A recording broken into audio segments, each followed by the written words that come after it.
할렐루야. 하나님 살아계십니다.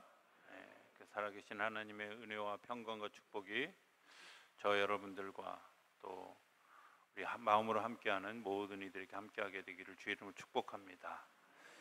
우리가 복음서에 나와 있는 그 예수라고 하는 그분을 통해서 어떻게 우리에게 언약하셨고 또 우리가 그분을 어떻게 기도하고 예배할 수 있을까?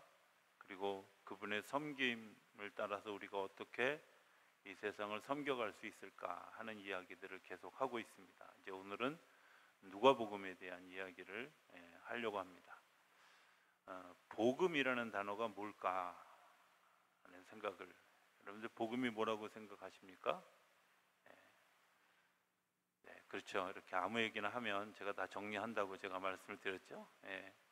복음은 사실은 복된 소식이다, 이렇게 우리가 이제 알고 있고 또 그렇게 사용하는 마치 성경적인 그런 그 단어로부터 시작된 것으로 알고 있지만 사실은 정치적인 용어로 먼저 사용되어졌습니다. 그러니까 예수님이 태어나셔서 이제 막 활동하고 있을 때에 아우구스투스라고 하는 로마의 황제가 이제 세상을 평정하고 세상을 다스리는, 그래서 복된 사회를 만들어 가게 되어졌다, 이런 의미에서 이제 그 아우구스투스를 기념하고 그의 생일을 기점으로 로마의 새로운 기원, 그러니까 우리식으로 얘기하면 뭐 단기 몇 년, 또 서기 몇 년 이런 것처럼 아우구스투스의 생일을 기점으로 새로운 이제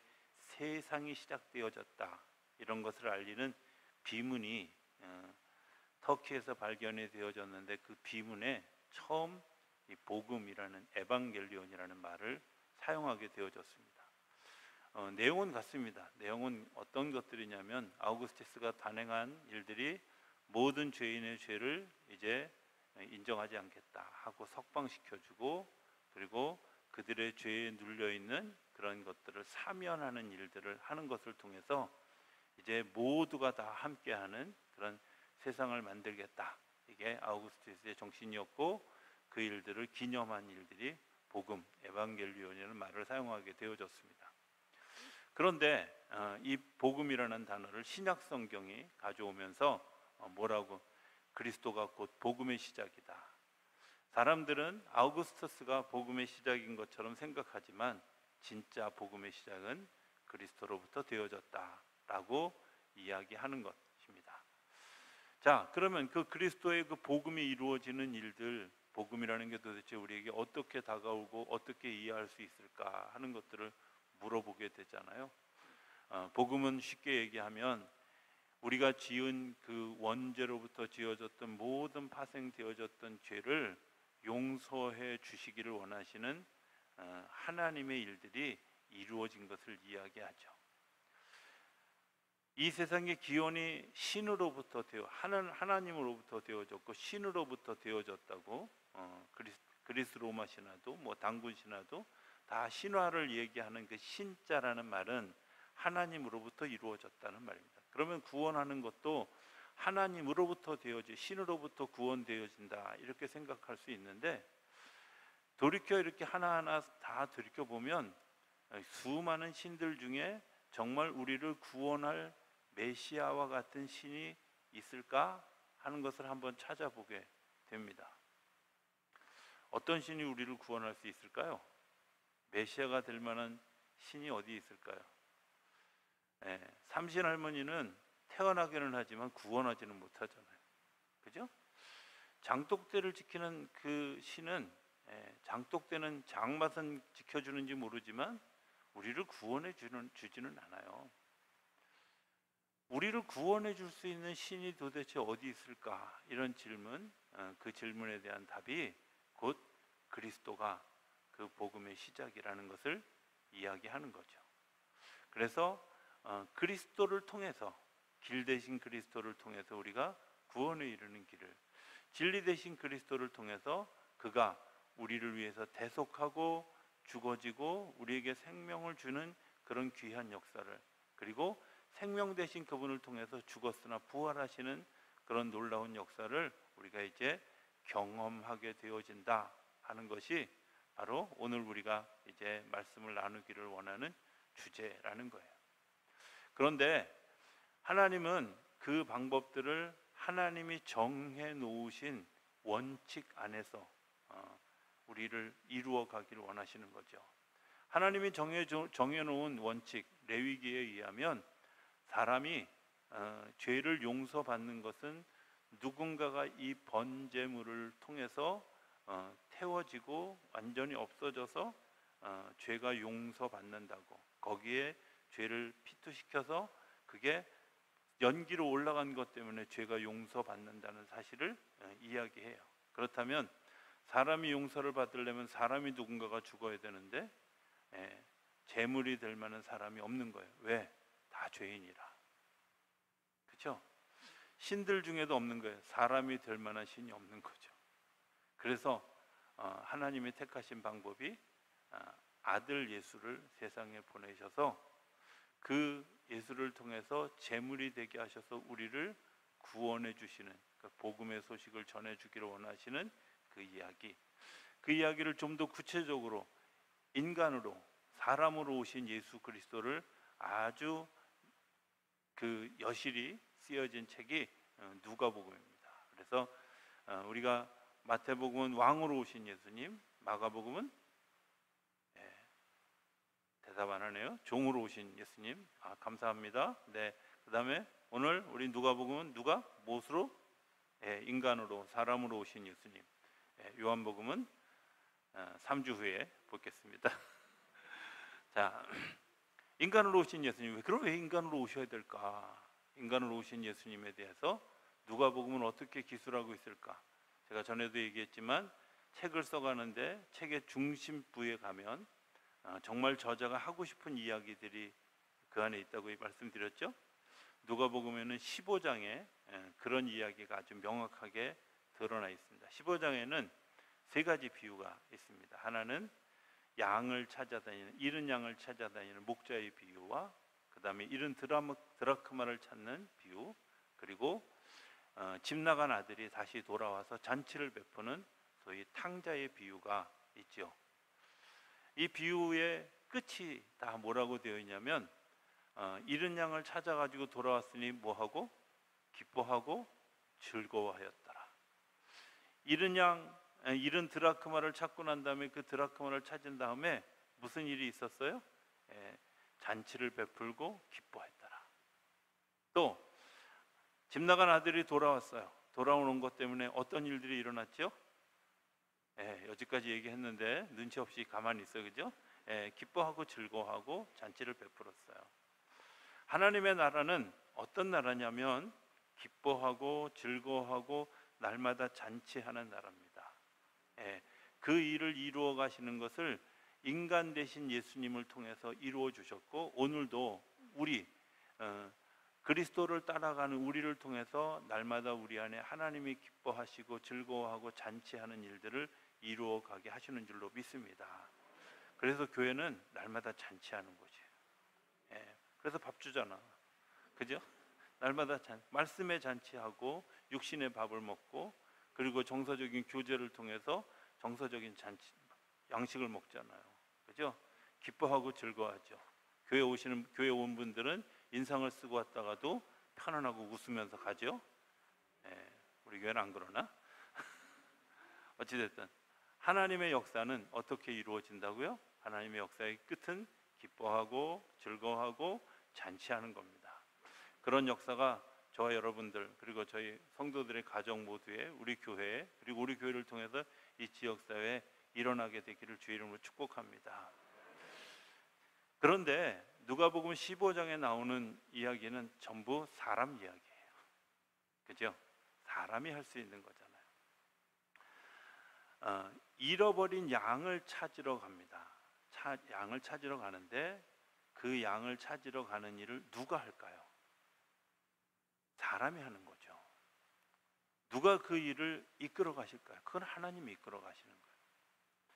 찾을 마음을 주시고 그 찾는 프로세스를 진행하는 일들은 하나님이 하실지 모르지만 그것들에 대해서 겉으로 드러나게 실천되어지는 일은 누가 하느냐면 사람이 하는 거예요. 어느 나라에 한 아주 소중한 아이, 그러니까 왕의 아들을 잃어버린 일들이 일어나게 되어졌습니다. 궁궐 안에서 아이가 궁궐 밖을 나가게 되었어요. 그래서 모든 대신들을 다 동원해가지고 대신들을 동원해서 이제 그 아이를 찾도록, 왕의 아이니까 얼마나, 왕자니까 얼마나 소중해요. 그래서 막 찾는데 3일을 찾았는데도 찾을 수가 없어요. 그러니까 왕이 찾으러 나갔던 그 책임자에게 이렇게 질문하는 겁니다. 왜 못 찾냐 도대체? 그랬더니 이 지휘관이 뭐라고 얘기하냐면, 왕이시여, 왕이 잘 아시는 것처럼 우리는 왕궁을 나가는 순간부터 북문, 남문, 동문, 서문 4개의 문이 있습니다. 나가면 또 4개의 사거리가 계속되어지고 그 사거리가 계속되어진 것 때문에 우리가 그 아이를 추적할 수 없다고. 이해되시죠? 저는 이런 거 설명할 때 말을 좀 잘했으면 좋겠다 이렇게 생각하는데 아무래도 설명을 좀 잘못하는 것 같아요. 우리 성도들 반응을 보면. 어찌됐든 잠깐 너무 길이 복잡해서 아이를 찾을 수 없다는 거예요. 여러분들 그 일을 이끌어 가시고 영감을 주시고 그것이 가능하도록 돕는 일은 하나님 위에서부터 우리에게 지혜를 주시는 일들은 하셔요. 그런데 어디로 갔는지에 대해서 내가 그 길을 추적해서 걸어가서 그 아이를 데려오는 일은 누가 해야 돼요? 그건 사람이 하는 거예요. 하나님 그래서 사람을 통해서 역사하시죠. 사람을 통해서 그 일을. 왜 우리가 이웃들과 같이 관계를 잘 맺고 그리고 그 이웃들과 더불어 살아가는 일들이 필요하냐면, 하나님이 사람의 마음을 감동시키지만 그 감동시키는 주체가 되어지는 눈에 보이는 도구는 사람이라는 거예요. 사실은 우리가 선한 마음을 가지고 살아가지 못하잖아요. 여러분들은 안 그런지 모르지만 저는 선한 마음을 가지고 살아가지 않거든요. 그런데 하나님이 제 마음속에 감동을 주셔서 야, 기왕 인사하는데 웃으면서 해라, 이렇게 감동을 주셔서 웃다 보니까 감동이 되잖아. 아닌가요? 찡그려야 감동이 되나요? 웃다 보니까 아, 그렇구나. 근데 그 웃는 마음을 주시는 것은 하나님이 주시는 거고요. 나타나는 것은 나를 통해서 나타나잖아요. 하나님이 잃어버린 양을 찾는 일들을 누구를 통해서 하시냐면, 하나님이 영감을 주셨지만 내가 발로 뛰어다니고 쫓아다니고 소리도 지르고 문도 두드리고 하는 일들을 통해서 사람을 찾으시는 거예요. 그러니까 주변에서 내게 조금 불편하지만 맞는 이야기를 하고 내 전곡을 찌르는 이야기를 하고 있다. 그러면 여러분들 화를 내지 말고 아멘 하세요. 왜? 하나님이 그 사람을 통해서 내게 들려주시는 이야기일 수 있어요. 누군가 자꾸 내 양심을, 내 심장을 건드리는 그런 두드림이 여러분들이 있다면, 여러분들의 그 마음의 문을 두드리시는 예수님을 대신해서 누군가 나에게 그런 노크를 하고 있다고 인식하셔야 돼요. 그래서 문을 여는 일이 중요한 거예요. 하나님은 이 땅에서 잃어버린 양들을 찾으시기 위해서 예수님을 보내셨고, 예수님은 그 잃어버린 양들을 찾아다니셨어요. 그래서 세리의 집에도 가고, 그래서 창녀의 집에도 가고, 병든 사람의 집에도 가고, 병든 사람을 만나기도 하고 하는 일들을 하셨죠. 그게 잃어버린 양을 찾아다니는 예수님의 비유의 핵심이죠. 밖으로 다 드러난 그런 일들에 대한 어떤 해결책으로 찾으시는 예수님을 이야기했다면, 두 번째 비유인 드라크마 비유는, 드라크마는 이런 겁니다. 10개가 혹은 12개가 한 세트로 되어져 있는데 그 중에 세트 중에 하나를 잃어버렸어요. 여러분들 이런 거 아세요? 12개짜리가 세트인데 하나 잊어버리면 다 못 써요. 그렇죠? 아무 의미가 없어요. 그냥 그게 사실은 그 하나 이렇게 없어진 건 그렇게 소중한 게 아닌데 그게 없으면, 사람이 12개 중에 그 하나가 없으면 뭐라고 얘기하는지 아세요? 2% 부족하다 이렇게 얘기해요. 2% 부족한 거예요. 그게 우리 내면의 문제거든요. 내면의 문제, 그 내면의 문제를 우리가 잘 이제 몰라요. 이해할 수 없어요. 제가 어제 그 이야기를 하신 분, 제가 미리 양해를 드리지 못해서 죄송하지만 지금 그냥 양해를 드리면서, 어제 성경 공부하면서 어떤 분이 이런 이야기를 하셨어요. 자기 주변에 있는 분들이 자기가 욕을 많이 한다고 얘기를 한대. 근데 자기는 욕하는 줄 몰랐다는 거야. 아들한테 물어보니까 아들도 엄마 욕 잘해, 이렇게 얘기했다는 거야. 딸한테 물어봐도 딸도 그랬다는 거야. 남편한테도 그랬다는 거야. 근데 자기는 모르겠네.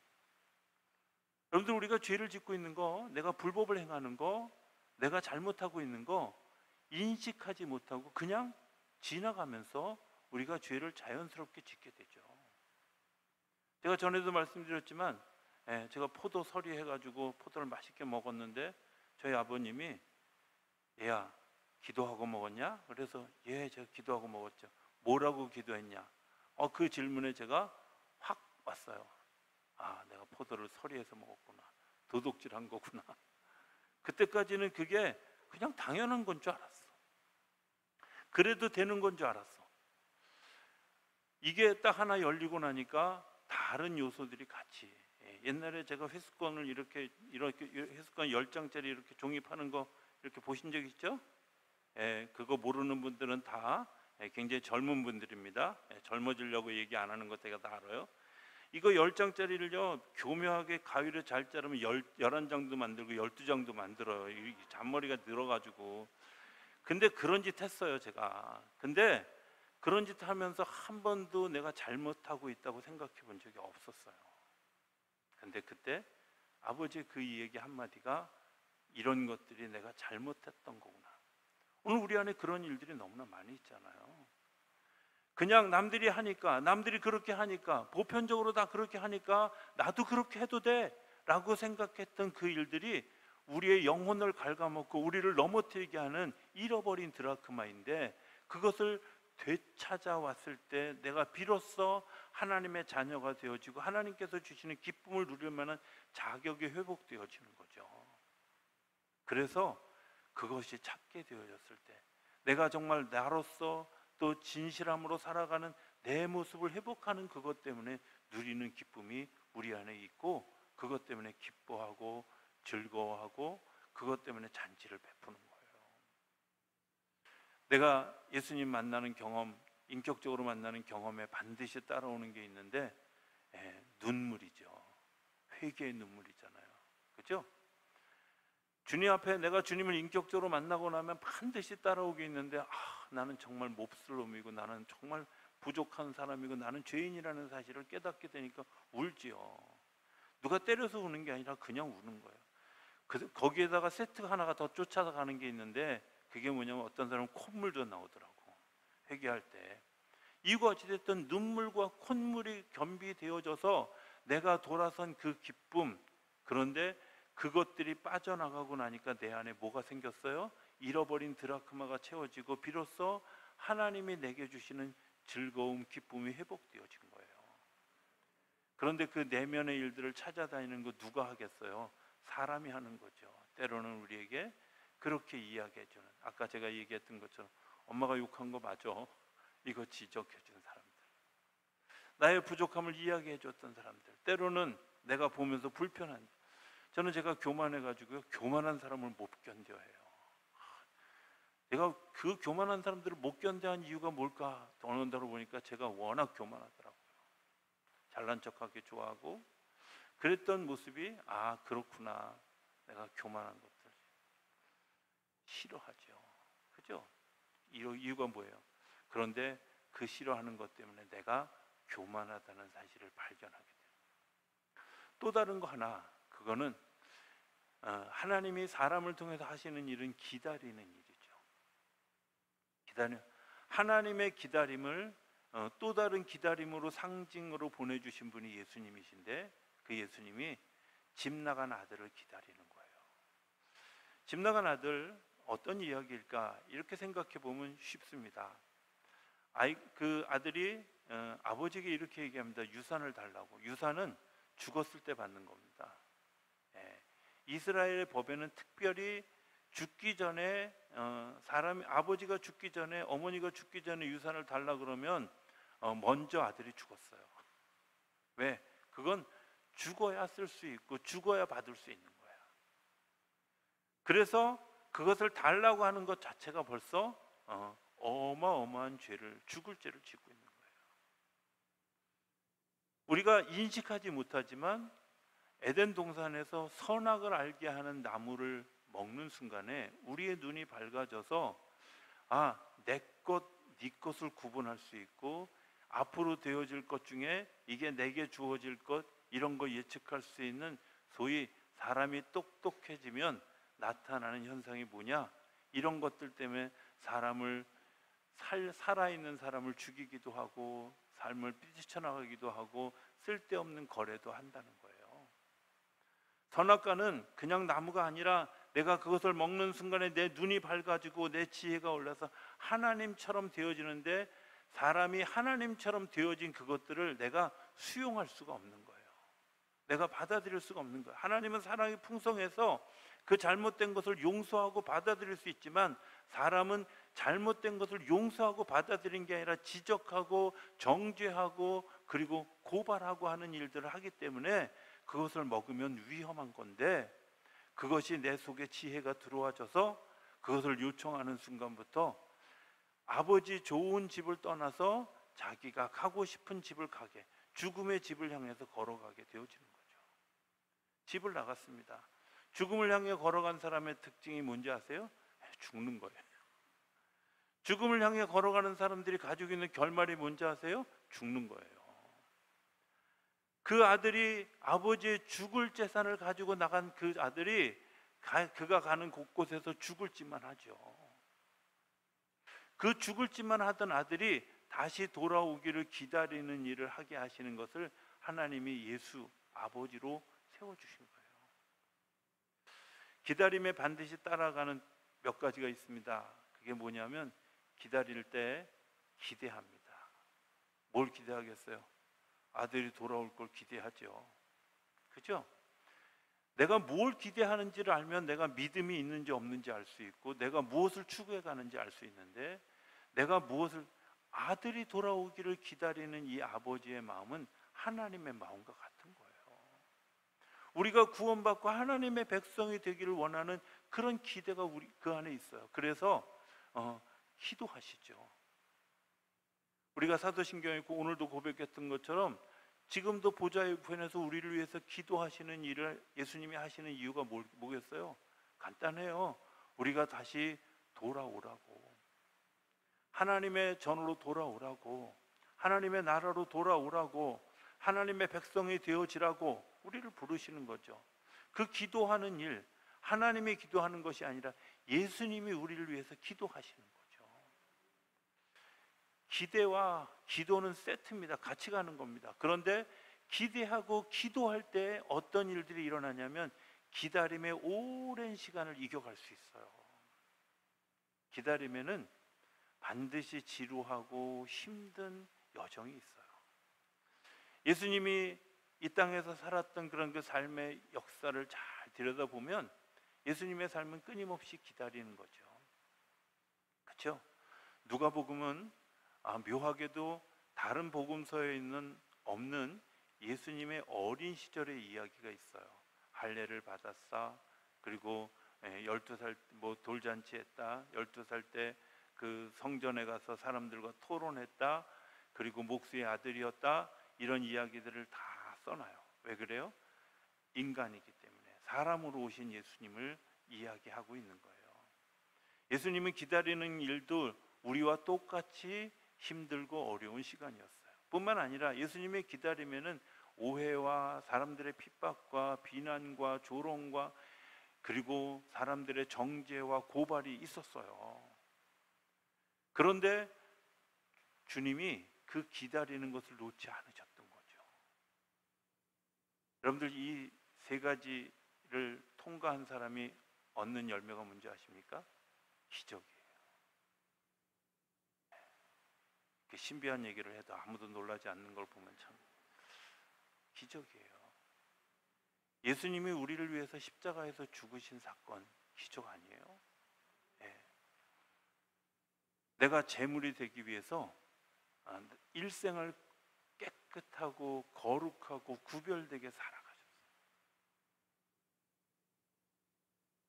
내가 이 죄인들을 구원하기 위해서 죄 짓지 않고 그리고 정직하게 거룩하게 살아가셨어요. 왜?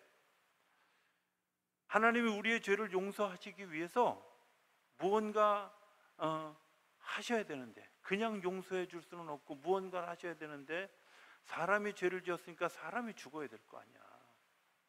그런데 사람 중에 죽일 만한 사람이 없어. 왜? 그냥 죽이면 다 죄로 인해서 죽은 죄수예요.